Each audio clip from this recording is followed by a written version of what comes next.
દશામા મંદિરનો સફાઈ કાર્યક્રમ વસ્ત્રાલ વિસ્તારમાં યોજાયો। માનનીય વડાપ્રધાન શ્રી નરેન્દ્રભાઈ મોદીજીના આહવાન મુજબ મર્યાદા પુરુષોત્તમ ભગવાન શ્રી રામ મંદિર પ્રાણ પ્રતિષ્ઠા મહોત્સવને અનુલક્ષીને વસ્ત્રાલ વિસ્તારના દશામાના મંદિરનો સફાઈ અભિયાન કાર્યક્રમ રાખેલ। તેમાં આપણા સૌના પ્રિય વટવા વિધાનસભાના માનનીય ધારાસભ્ય શ્રી બાપુસિંહ જાદવ સાહેબની ઉપસ્થિતિમાં યોજાયો હતો। સાથે વસ્ત્રાલ વિસ્તારના કાઉન્સિલરશ્રીઓ અને વસ્ત્રાલ વિસ્તારના પ્રમુખશ્રી, મહામંત્રીશ્રી અને પક્ષના કાર્યકરો મોટી સંખ્યામાં હાજર રહ્યા હતા। સાથે સાથે સ્થાનિક લોકોની ઉપસ્થિતિમાં શ્રી દશામા મંદિરનો સ્વચ્છતા અભિયાન કાર્યક્રમ યોજાયો, જેમાં પ્રથમ મંદિર પરિસરમાં સફાઈ કરીને પાણીથી ધોવામાં આવ્યું અને ત્યારબાદ મંદિરના ગર્ભગૃહમાં પોતા મારીને મંદિરની સંપૂર્ણ રીતે સફાઈ હાથ ધરાઈ।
આ બાજુથી અહીંયાથી આમ કરતા કરતા આમ જઈએ।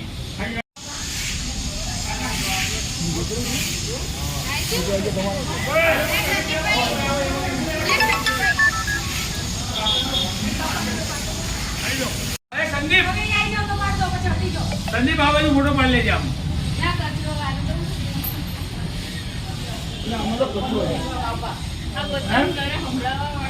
પ્રેક્ટિસ હોય તો જીતુભાઈ ને પોતું કરાવે નહીં ને બધા થઈ ગઈ પોતા જ કરાય રાખે છે। આજે પોતા ના મોકલું તો કહેજો મને તો।